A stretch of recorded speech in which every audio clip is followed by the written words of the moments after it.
Welcome, everybody. Thank you so much for tuning in to the 13th webinar of the Climate Toolkit. My name is Andrew Lample, Climate Toolkit Manager here at Phipps Conservatory and Botanical Gardens. It's a pleasure to have you all with us. Before we get started, I'm very pleased to report that the Climate Toolkit is now 173 institutions serving more than 84 million annual visitors in 16 different countries across the globe, with more joining us each and every week. Please consider adding your institution to the Toolkit network if you haven't done so already. Membership is always free, and now is an excellent time to join us.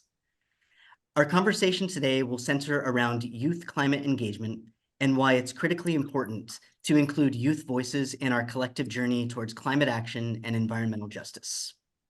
With that in mind, we've added the new Climate Toolkit Youth Network to our website at climatetoolkit.org/youth.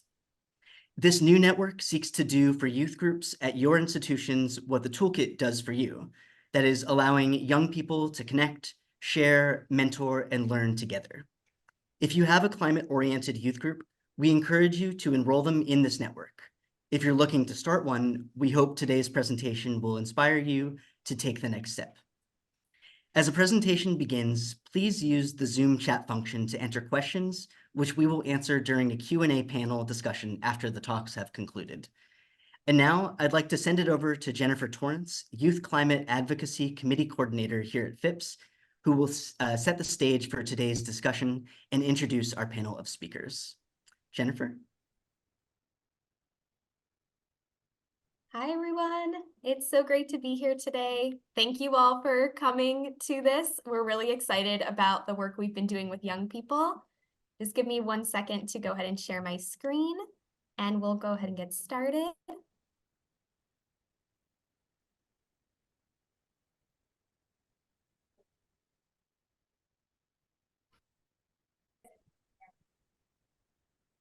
So for those of you who are just hearing about the Climate Toolkit Youth Network, we're very excited to have several members of the Climate Toolkit Youth Network here today to talk about the work that they are doing. As we all know, young people are currently and will continue to be disproportionately impacted by environmental hazards and climate change. And often young people feel helpless to do anything about it because they are not often included in decision-making spaces. Many of them aren't even old enough to vote. And one incredible opportunity that we all have as cultural institutions is to give young people a space to share their experiences, their knowledge, and receive support for the actions that they want to take to make a better future for us all. It's so important to have meaningful and empowering youth engagement. And that's why we're all here today, right? So we are joined by 3 of our institutions from the Climate Toolkit Youth Network, which is a working group within the Climate Toolkit, as Andrew mentioned, that kind of centers around this important work. So we have Madeline from the Natural History Museum of Utah. We have Lance from the Museum of Discovery and Science. We have Garrett and Alicia from the Wild Center, and I will be talking about the programs here at Phipps. So each of these folks have amazing youth programs with different focuses and different structures, and they will each be sharing the details of their youth programs with you. At the end, there will be time for questions and a discussion about youth engagement and best practices, and hopefully you will find inspiration in their work like we have. Now I'd like to introduce our first speaker, Madeline Larson, who's the Associate Director of Education Initiatives at the Natural History Museum of Utah, and she will be telling us all about their program, Critical Action Lab. So Madeline, take it away. Thanks, Jennifer. And hello, everybody. What a great turnout. This is really fantastic. I'm going to go ahead and get this launched, and let me see. I'm going to set a timer for myself. Okay. I feel like this is going to be rapid fire. So I'm here to share with you some work that several of us on the call have been doing together to build out an idea called the Critical Action Lab, which we've envisioned as a network of young leaders who are doing this important work around to take climate action. on in their communities, in their local communities. And we're framing this as experiments in community action to help sort of lower the bar in terms of the way young people are thinking what it means to get involved, and to provide, I think, more on-ramps for kids who have different levels of identities around what it means to take action. And let's see, I'm trying to get my technology to work here. I just wanted to quickly say that this work stemmed out of some work that we've been doing with a key funder for the last 10 years who are interested in how we can advance critical thinking, and in particular, most recently, how we can do that in service to this pressing issue that you are all very familiar with of climate change. I'm going to skip past loads of stuff about how we got to where we are, but I did want to show you this slide just to be transparent that all of this work is still very much in progress. And it's been 3 very busy years of designing and thinking big and synthesizing and narrowing down and thinking big again to get to the material that I'll be showing you today, which has been built by many people.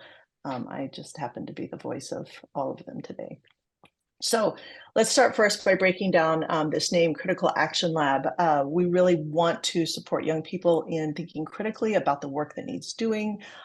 We want them to be able to be more creative in thinking about how they can take action and where they have access and agency to do that.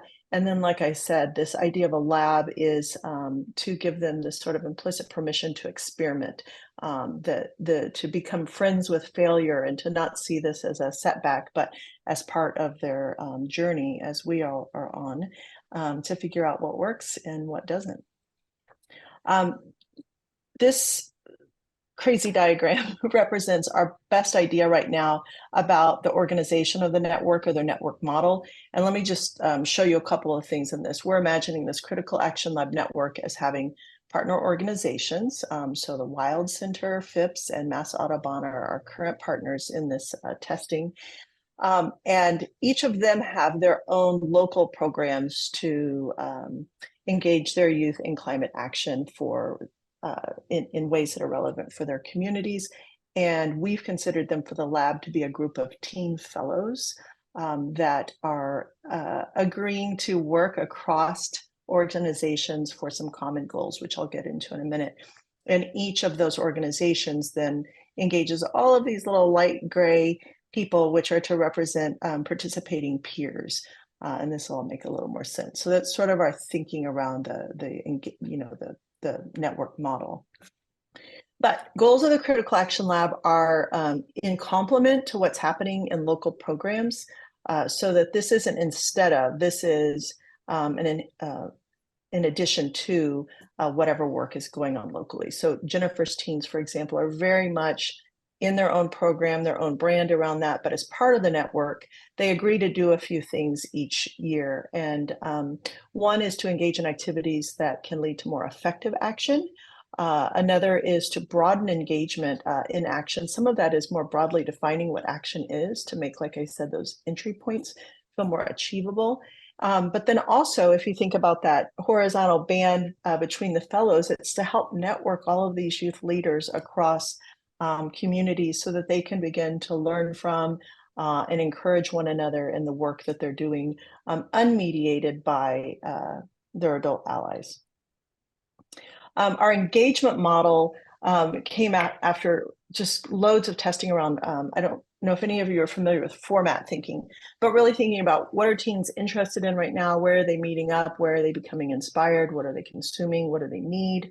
And we settled on this model that emerged, that teens and their adult allies all sort of agree that stories are very powerful, and they are important ways to generate engagement and inspiration, and that there aren't enough youth stories being shared in a sort of centralized way that teens can access. It's very, they're really great activities are pretty fractured across the landscape.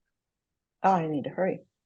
We also recognize there's skill building that needs to take place in service to the projects they're doing. And as they tell stories about the projects they're doing, there's this sort of virtuous circle that is then put into play that hopefully will engage more of their peers into this great work that everybody here is doing. So let's see, I need to move a little more quickly. We've been experimenting. I can skip past that. Along the way, we've been learning loads about each of those portions of the engagement model. And that's been entirely due to the fact that we, this last year, had our inaugural cohort of Critical Action Lab fellows who helped us sort of test out, what was working and what wasn't on skills development. I won't read this for you, but we did find that we need flexible tools, just-in-time tools, and we need a lot more youth-led skill sharing with their projects. We found that we needed to be able to define it more broadly. It wasn't necessarily a multi-year thing that, maybe allowed their school to get to net zero on their, carbon emissions, but it may be getting a green team up and going. It may be doing a game night. It might be making a series of videos for social media. They want a lot more autonomy in the work that they're doing with their projects, and they want support. And then the stories, I mentioned that, and because I'm running out of time, I'm going to kind of move past this, but it really is critical that we help one another to do a better job of telling our stories. The ways we've been working across the network on that partner band is really working to spot the gaps, that exist in terms of supporting young people, not to reinvent anything, but instead build on good work that's already happening out there, which is why we have the partners we do in the network, and then doing it together. It's very collaborative. There's a huge advantage for all of us to be able to share our expertise and lift one another up as we do this work together. So those are important for us. One of the things we're working on right now, which I'm sure you've all sort of wrestled with yourself, is like how we work, what those interactions look like. So this is sort of our working model right now of the fact that a lot of the work we're doing is actually in the lab, supporting young people in the work they're doing. Some of it is youth, working directly with youth. Other is, blended, and some of it is just partners doing the things they need to do to support the youth. And then the rest of our time is spent working on the lab. How do we shape that network and help it grow? And again, there are times where it's purely mediated by the fellows, other times where it's collaborative, and other times where it's just partners working together. We've also been working very hard on the roles that both fellows and partners have.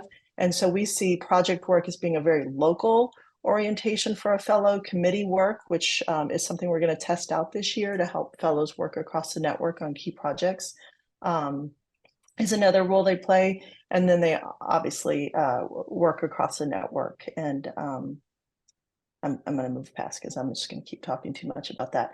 Partner roles, we're starting to kind of try to better define this, and that, we think that partners are most helpful in that working on and in the lab that I described a minute ago. So just really sorting out what our roles are in this work together. The teams themselves, as part of the network, agree annually that they'll do a climate summit, a game night, and then another project. And so that might be something they're already doing locally, or it might be something they're adding on to their local program. But these are the commitments they make to the network so that we're, collectively working to broaden engagement through a few key strategies. And the way that looks is they have these streams of work as they're going through it. They're telling stories about the projects they are doing. They're meeting up on a periodic basis for skill sharing. And importantly, this year, we really want to test how to help them improve those connections and relationships they're building with one another. We've learned some lessons on that. We need, like I said, more clarity on roles and goals. We need to really better center youth voice. And we have a lot of work to do to balance the structure and freedom that our youth have. And so this is sort of the graphic that I think we can end on, in that this is something the lab is trying to figure out. And that has a lot to do with what youth need, also what our organizations need in order for this to be mutually beneficial. I'll skip past next steps. I think that puts me at least at 8 minutes. I'm going to send you a link to a really great video we just dropped about what our fellows this year had to say about their work in the lab. And please go over and like it and share it and follow them. And I think that's it. How over was I, Andrew? You did great, Madeline. Okay. All right, next we're going to pass to Lance, who's going to talk about the program at the Museum of Discovery and Science. Hello, thank you. Hello, everyone. My name is Lance. I am the Director of Environmental Sustainability at the Museum of Discovery and Science. If you ever find yourself in South Florida and Fort Lauderdale, come on by. We're a great museum, a medium-sized museum, focusing on STEM, but also early childhood learning and everything in between. Today, I'm going to talk about our youth program called Eco Explorers. Together with a bunch of other staff, we run an internship program, I should say a paid internship program for high school students to learn all about the environment, become environmental ambassadors, and really take a step forward in pursuing a career that addresses climate change. Giving them the skills they need to do that. So today, I thought I would just give you a quick overview of our Eco Explorer internship program, the description, of who we pursue to become Eco Explorers and what goes into that, and then what's working, and maybe some ideas if you wanted to pursue and become something similar or do something similar work as we're doing.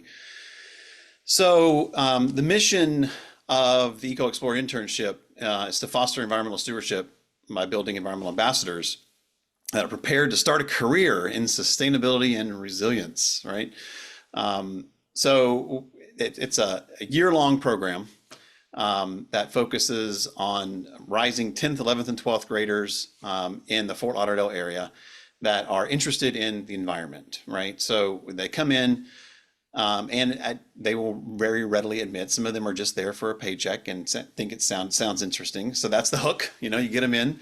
But once they get into the museum, we work on building their knowledge of Florida's natural infrastructure, their knowledge of sustainability and resilience in South Florida. What are the climate issues that need to be addressed locally and regionally, globally, and really develop their real world workforce skills. That's really the core of this internship, is so that way when they leave this internship, they can have a leg up in pursuing a career in STEM that is focused on, addressing climate change. I always tell the interns that there's I don't care what career path you go into, it can be one that it helps address climate change and helps make our communities better, more resilient and sustainable. So we help them find that path, and then establish connections to industry experts too. So the museum, through our hub for resilience education, we have connections to universities and experts in the field, local governments and things that come in and actually give career advice to our interns along the way. So the internship is broken up into two parts. We have a summer immersion program. So before they go back to school in the summer, we're actually just recruiting right now. For our next cohort, we have 75 new interns going to be joining us. 5 of them will be returning from last year as kind of like a peer mentor position. So we'll have 80 in total. And the summer looks like a 40-hour training program, 3 days in the museum, orienting them to, how to talk to a museum guest, how to facilitate activities in the museum. Team building activities, and then we go out for 2 days out on local excursions to literally get their feet wet in the environment. So that way, when they're talking to a guest about the Everglades or wherever they might be, a mangrove forest, they will have that experience. They can tell a guest what it's like because they've been there. Part 2 is the year-long workforce readiness program. So here, interns work in the museum as educators, delivering programs. We have special programming activations that we develop for the Eco Explorers that are centered on environmental issues. And conversations can be sparked with guests about how can we address climate change and so on, coming up with solutions. But we give them coaching along the way, building up those workforce skills, professionalism, coming in on time. Many of them, it's their first job they've ever had. So it's teaching them a lot of those basic skills. Because we pay them, so soon to be in October, they'll be making $14 an hour, which is pretty competitive for a high school student and other jobs they might be having. And then other resume boosting things like CPR, first aid, we do LinkedIn trainings, this kind of thing too, to boost up that. And then more excursions. One of the things we're going to be doing this coming year is doing some environmental restoration with some of our partners to do some dune restoration on the beaches and some mangrove plantings. And we've set a goal for ourselves to actually try and capture how much carbon emissions that actually would equate to offsetting. We'll keep track of it over time to see, if we plant our mangroves, we plant our sea oats along the dunes, what does that actually equate to in carbon, to keep track of that. Another new thing we did last year was we hosted our Youth Climate Action Forum, inspired by the Wild Center, who you'll be hearing about next. And this was a day centered on action. It was a day out of school, it was a whole day. We made it like a conference for the interns to come in, and they brought in about 100 of their friends. So, we had about 150, 175, something like that, students coming in, learning all about climate, what to do about climate, and trying to find their own action item about climate. So it was a really, really awesome day. Some of our eco explorers were the keynote speakers. I was such a proud dad. You'll see Hannah Charles right there. She just announced her candidacy for governor of 2044. She will be the governor of Florida. I'll be running for the governor of Florida. So we've already got one heading in that career path already. But that was a really, really special moment for them to be the keynote speakers of a pretty large conference of their peers. Who are the Eco Explorers? We target 10th, 11th, 12th graders from Title I high schools around Fort Lauderdale. So these are students that could be coming from communities that have historically been underserved.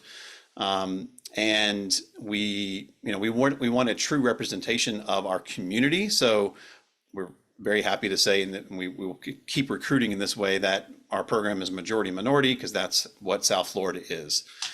We are a big mixing pot of all kinds of different cultures and languages. As you can see, 45% of our Eco Explorers speak a different language other than English at home. So it's a very, very diverse group, and they're taking these messages back home to their parents as well, which is really awesome. I'll end with this one. What's working well for us, and this might be something good for those of you out there that are kind of interested in something similar. What's worked well for us is to start small and grow over time. So the first year, we're now going to be in our 4th year of the internship. Our first year, we only had 25 interns. It was a volunteer program. They got a $300 stipend for the 40 hours of the summer, and the rest was volunteer. And we had a huge success with that. We had a lot of interest in it. And so we grew it the second year, and then even more interest. That second year, we had over 200 applications, so we grew it even more. And then we went with our funders and got more and more money as we show that the project is growing, and we show our results, right? So we have a lot of our students pursuing now a career in STEM. We keep track of them. We track them through our alumni engagement through the program.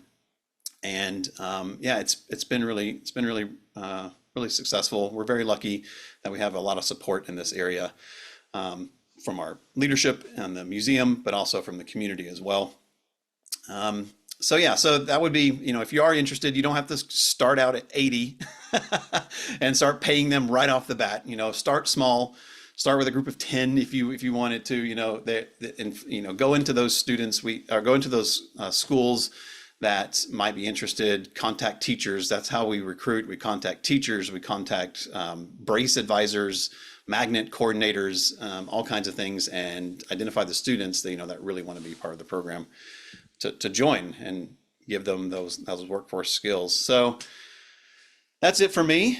I think that was all my time. If anyone has any questions, please feel free to send me an email, contact me. And I'm sure we'll have some questions at the end, so I'll stick around. Thanks.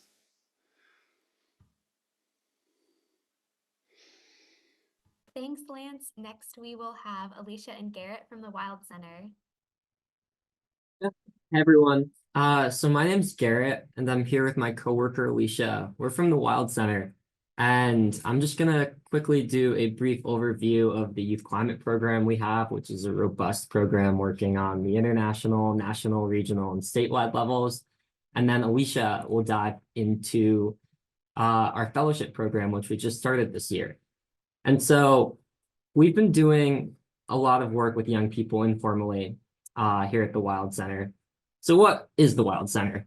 We're a science center based in the heart of the Adirondack Park, deep in the woods, surrounded by trees and lakes and water. And we have 120 acres on our campus. And almost since our inception in 2006, we've just been so tightly and closely tied to the land that we're on and the natural world that with the changing climate and all of these impacts and all of these hazards becoming more and more apparent, that it seemed as an institution simply too difficult to ignore. And so this kind of led us, all roads lead to climate, and this led us to the inception of the Youth Climate Program. And so, like I said, we've since 2008 about really built out a robust program to work on many different levels. And I think the core of it is empowering young people, building those pathways, sort of like Lance was talking, and making it easier and more accessible for young people to step into the climate movement and to find their place.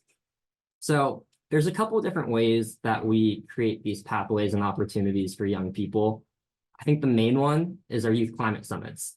And so just a brief history, back in 2008, we had a climate summit here at the Wild Center, and we brought together experts from all over the country to convene about the changing climate. And there was one high school student, his name was Zach Berger.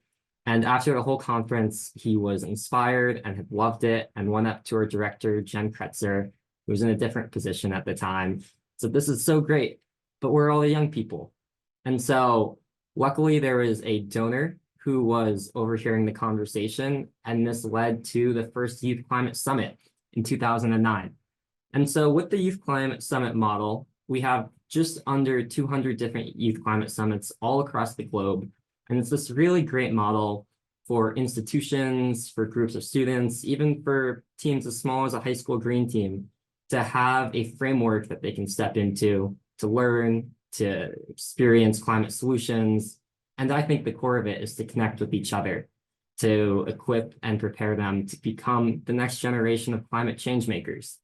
And so the Adirondack Youth Climate Summit is our flagship event, and it's a 2-day high energy conference style event. The first day is really focused on learning, and then the second day transitions all of that learning into action.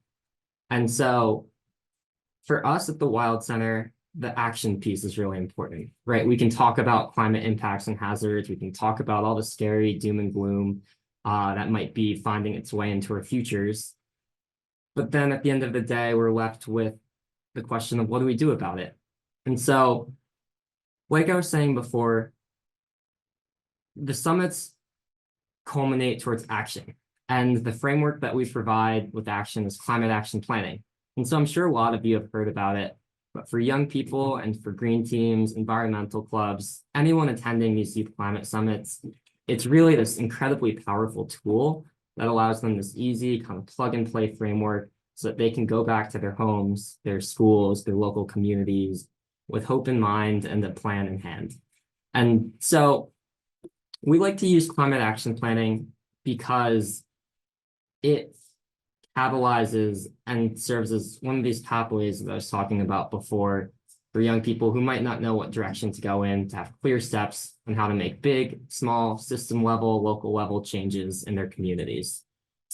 Something we really like to drive home is SMARTY goals. So I think a lot of you might have heard about SMART goals, and recently there's been the IE ad for inclusive and equitable. And this is just an example. It's a really small one, and that's why we like to use it, of what one of our local high schoolers here did after the Youth Climate Summit. So they made their climate action plan, and their whole goal was to be selling reusable water bottles and to get them into their high school. So they made a climate action plan, created their SMARTY goals, and implemented it. And we've had these bigger projects emerge out of the Youth Climate Summit. I think the reason we like to highlight this one is because it's so simple, so easy. You could buy 50 water bottles with a small grant or just do a little bake sale. And you can start making change in your school that's accessible to students, that's really like working on the ground level and doesn't take a full-blown career to make that change. Another way that we support young people at the Wild Center in our youth climate program is through our youth climate retreats that we host every summer.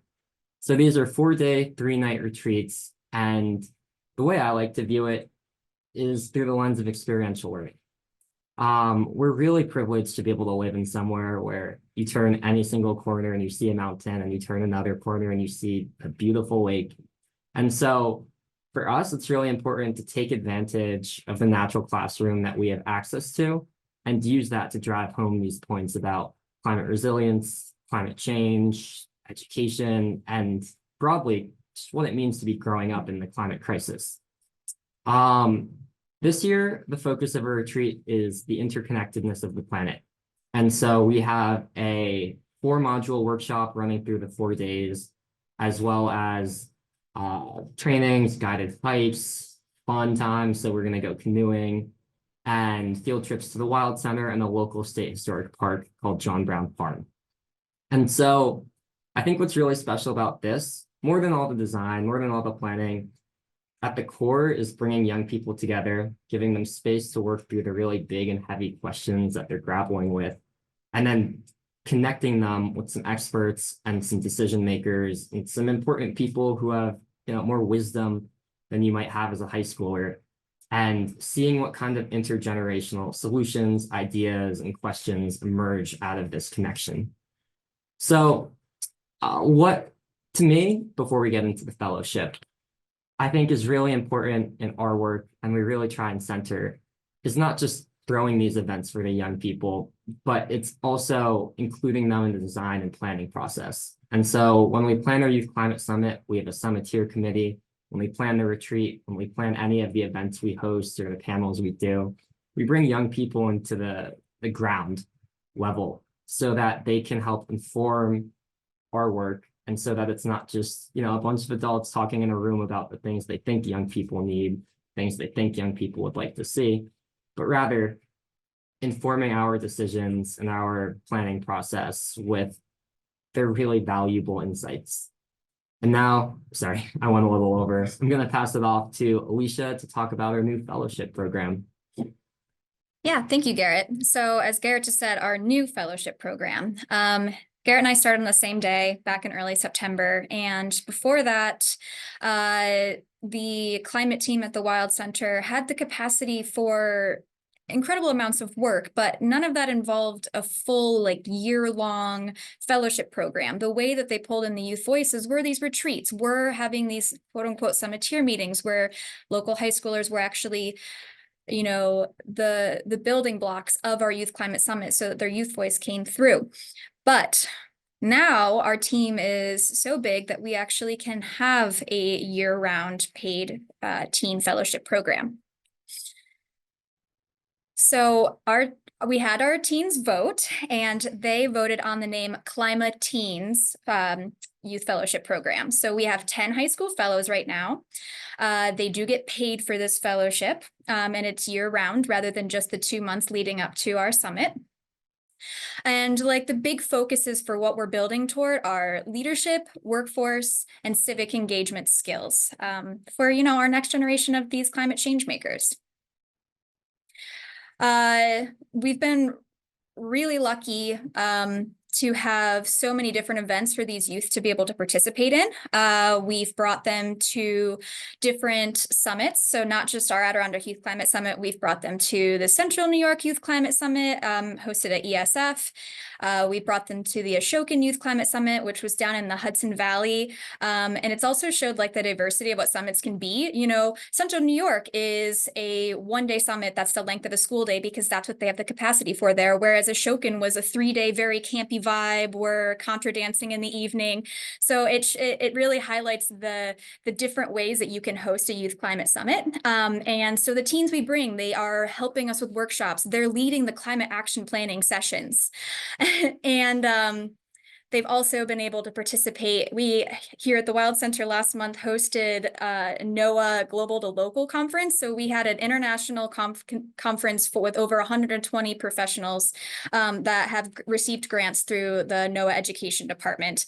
And we had a student on the youth on like a youth panel. We had them do this community poetry. We had them presenting professional like data sets on our Science on a Sphere tool. So really getting them into that professional world. We also had all of our students help us with the Totality and Tupper Eclipse event that happened over 3 days here in the Adirondacks. And briefly, Madeline had showed the slide with the Cracked game that was developed with Critical Action Labs. So we had our Cozy Climate Carnival game night with Cracked. Additionally, we've worked with them on other projects. So we really wanted to provide the opportunity for students to actually get published. So those that have more of that scientific mind, they are co-authoring a book chapter in the Handbook for Transdisciplinary Climate Change Education. But then we also had a publication opportunity for some of the more creative students with the Lake George Mere and like their climate stories, their entry point into this movement. We've had students create climate clusters with our Science on a Sphere tool, as I briefly mentioned before, where they create this narrative using different data sets that are projected onto a 6-foot globe and using that to communicate science. And yeah, they've been speaking on youth panels and community poetry opportunities. They've just really blown us out of the water with all of their projects. And I think a good place to end is we also were able to take 9 high schoolers, many of which had never been to New York City, a lot of them that had never been on a train. We took them all the way from the Adirondacks down to New York City for a climate reality training with Al Gore. And the picture on the right is actually us with Al Gore's daughter. So we got to have lunch with her.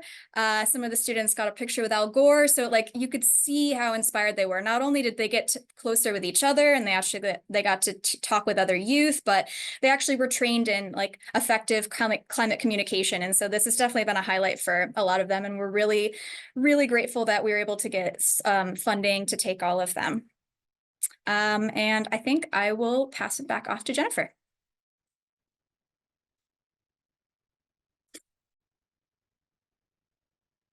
Wow, every time I hear about all of your programs, I'm inspired all over again. These are incredible.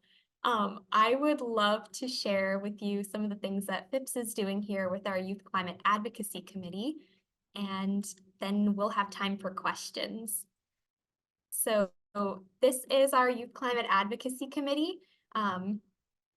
We have seeing kind of the need for meaningful and empowering youth engagement. We formed our Youth Climate Advocacy Committee, or YCAC, since the longer name is a mouthful, in 2021 with generous support from a local grant from the Heinz Endowments.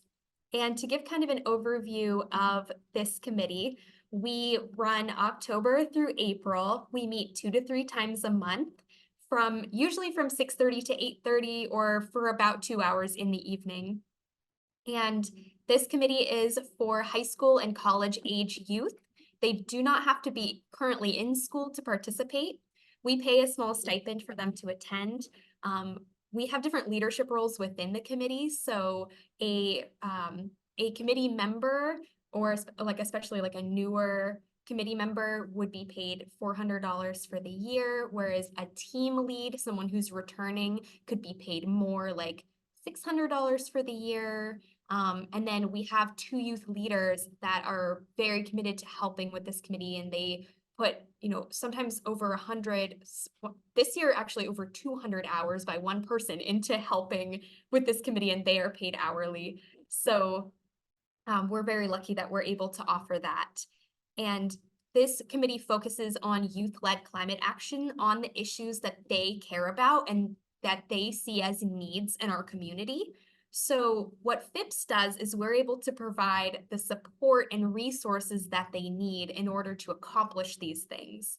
To give you an example, a student came to me the very first year and he said, I have been wanting to teach the middle school students in my school about environmental topics. But when I approached my teachers about it, they said, well, you don't really have the credentials to do that. You're a high school student. We can't really have you teach class. And so instead, he took a survey of middle school students to see, are you interested in learning about environmental issues? And it turns out they are very interested in learning about environmental issues. So he came to me in our committee and said, you know, since Phipps has this knowledge and like goes and teaches in schools already, like, could you help me design a curriculum? So he pulled together several other students. They designed curriculums around plastic pollution, water quality, and air pollution, which are all big issues in the Pittsburgh community. And they created these lessons. They worked with our science education team. They learned to add in PA state standards of education so that their lessons were relevant and multidisciplinary for schools. And then because we, as Phipps, have the connections, we were able to like find teachers that were willing to have these students come in, and they taught over 200 middle school students. And I want to clarify that they did all of this work, right? This was student-led, like youth-led idea.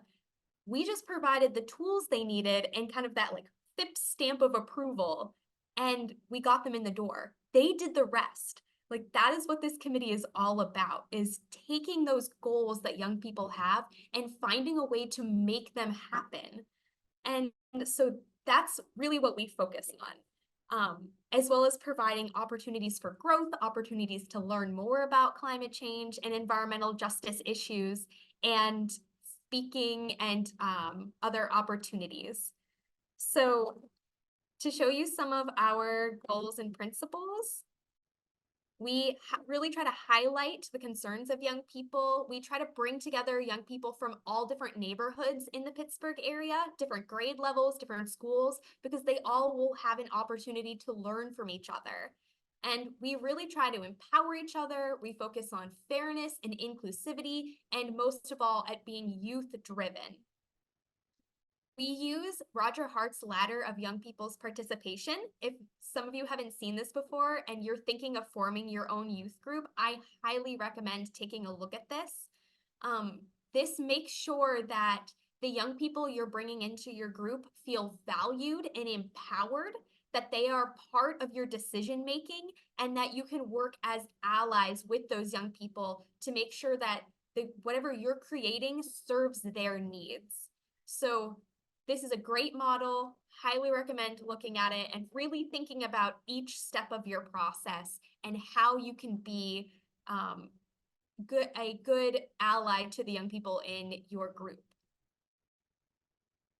We also do a lot of capacity building through the year. So we focus on different climate education in different ways. So we use the World Climate Simulation by Climate Interactive. They have a model called C-ROADS and a model called En-ROADS. These models look at climate policy, and En-ROADS goes like very specifically into different types of energy and looks at like, all right, if you are representing a nation, like in a Model UN style simulation, and you are drafting these climate policies, and you are working collectively with all the youth in your group to make different policies for different nations, what does that world look like when you're done? And it's really neat. It's a lot of fun. They get really excited about it. And it really makes them think about how tough this is, but also how it is doable. And we can all work together to solve the climate crisis. It's just going to take a lot of collaboration. We also have environmental justice discussions with knowledgeable members of our community. We bring in a lot of local experts and educators. And thank you to the Wild Center, we use your climate action planning guide, which is amazing. And also, as Madeline mentioned, we have some students who are part of Critical Action Lab. And so they're able to bring those tools back and share them with our committee too. We have different project working groups. Every year there's a different number because the students self-organize into groups of about 2 to 5 or so. And these are projects like the education project I mentioned, where they are choosing an issue they believe is crucial to our area and then trying to have a lasting impact. The only real rules we have for them are that the project needs to be connected to climate in some way and be environmentally just. So thinking about the people they are impacting with this project and who needs to be involved in that discussion that might not currently be involved. They work on these all year. They are so dedicated. They always impress us so much. And at the end of the year, we have a big Youth Eco Action Showcase where we bring in the public. It's a big free event for the public with free food. That was actually, the menu was made by a group one year based on climate-friendly foods. We often have a sustainable art and fashion show where we include youth from outside of our committee, and we have lots of opportunities for the public to engage with their projects. They each get a chance to give a speech or a table talk about what they've been doing throughout the year and really engage the community that way. And this is one of their favorite parts. They love it. We have other leadership opportunities as well. We plan and host events. We are part of the Pittsburgh Youth Climate Action Summit. We get to attend that and help lead some sessions. One year we even got to bring our youth leaders to the U.S. Local Conference of Youth, or LCOY, which is made in partnership with Youngo, an observer constituency of the United Nations Framework Convention on Climate Change, which was really exciting. And last year we even got to take Anna, who was one of our youth leaders for the last few years, to the global COP28 climate conference. So that was incredible. Some of our lessons learned: that youth thrive in decision-making spaces. Also that they welcome structure as long as they have the ability to work with that structure and change it to fit their needs. Structure is welcome. Some of the barriers are things like project timelines. Those are areas of growth and areas where they can learn more. And the big one we learned: youth want to meet and collaborate with other youth, especially youth around the country who otherwise they wouldn't get the opportunity to collaborate with. So this is kind of where we formed the Climate Toolkit Youth Network, this working group within the Climate Toolkit.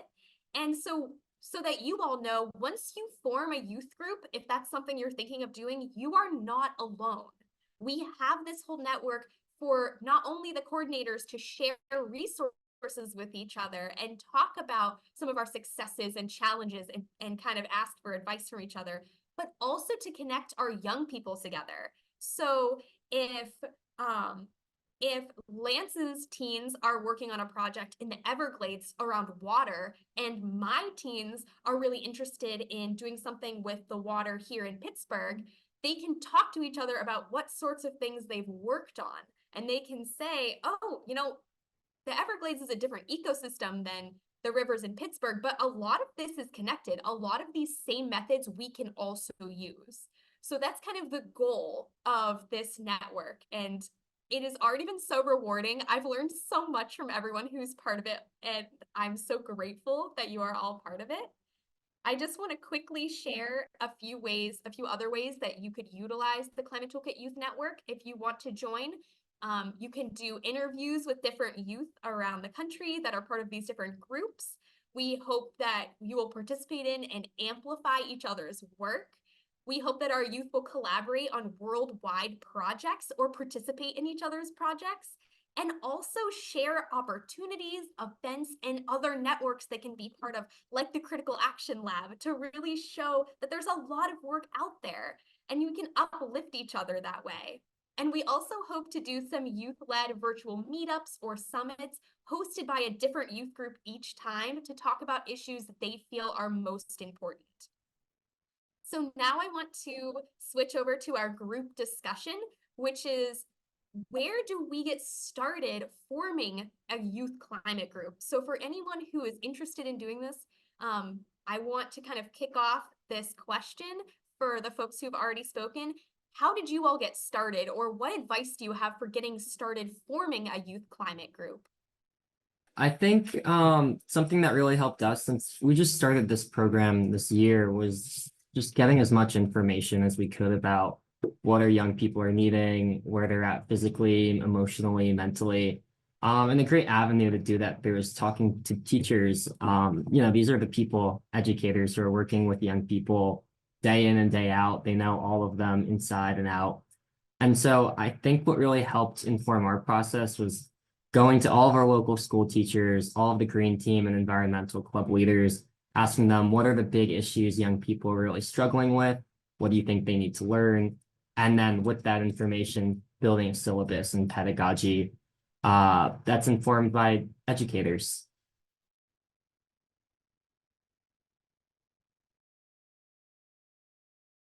Thank you so much, Garrett.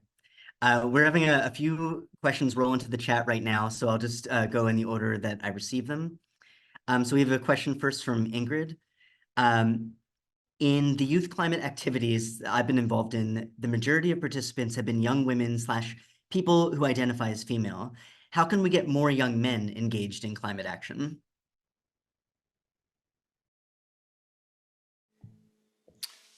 I can commiserate with that. We have for Eco Explorers, we are skewed towards that dynamic as well. But we have tried to make it a little more even. We approach it from a careers point of view, and so a lot of times when you look at it from like an environmental engineering point of view, what career do you want to go into? Then you appeal to a broader audience, I guess you could say. So that's one of the ways we've kind of approached that issue, is to talk more broadly about, it's not just the environment. Like, you don't have to care about the environment intrinsically. Like, if you're interested in engineering, oh hey, wait, we can guide you towards a career in engineering or law and policy. And it's not to say that any of those careers are for certain people or not for certain people. They're for everyone and anyone, and we direct people towards those careers if they're interested.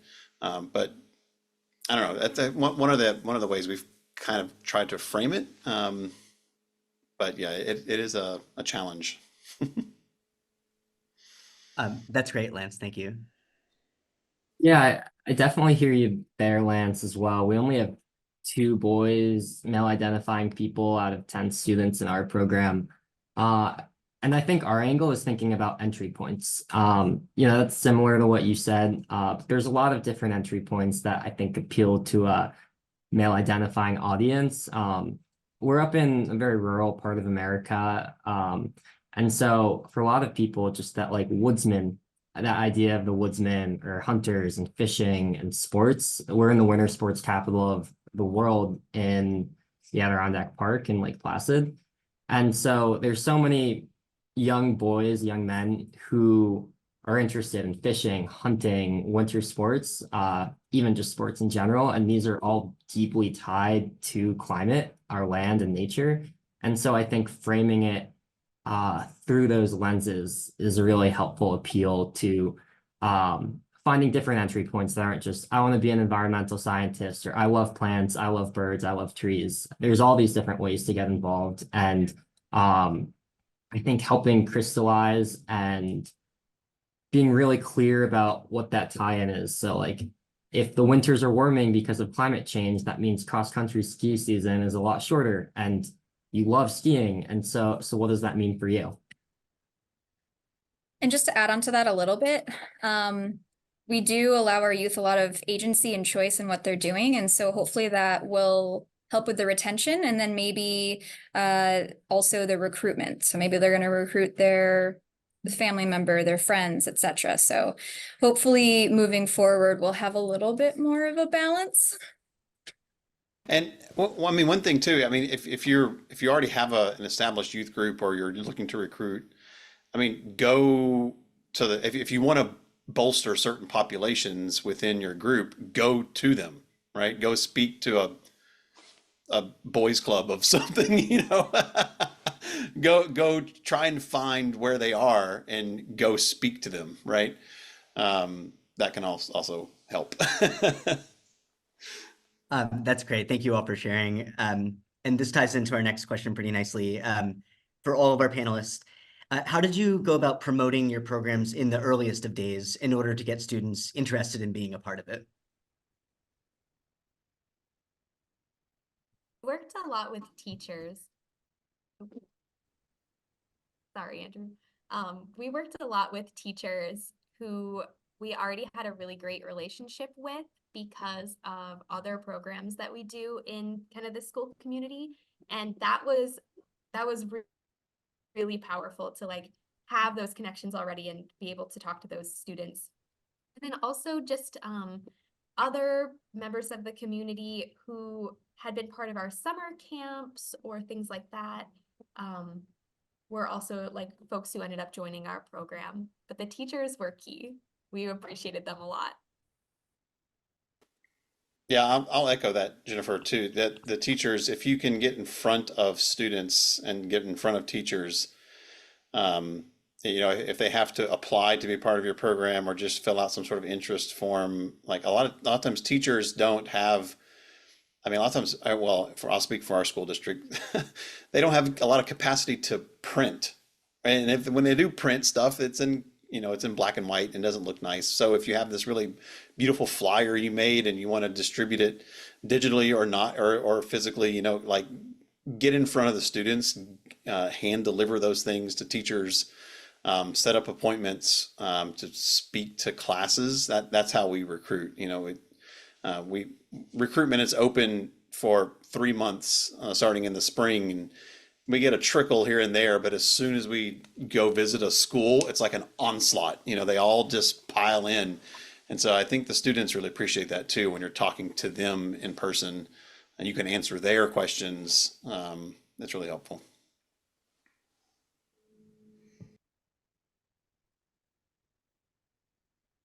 All right, that's great.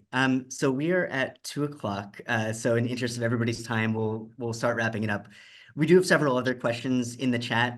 I will relay those all over to our panelists and send up a follow email in the days to come with answers.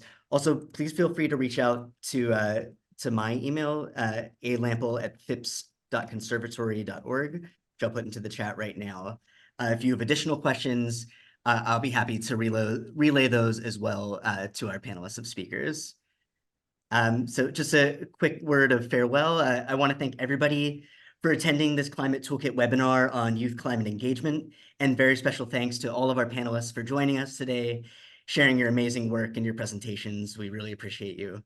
A recording of this webinar will be made available to watch and share, along with a PDF of all the slide decks, and we'll be sending that link to you all in the coming week. Thanks again for tuning in to this presentation. We look forward to connecting with you soon, and have a great and wonderful rest of your day.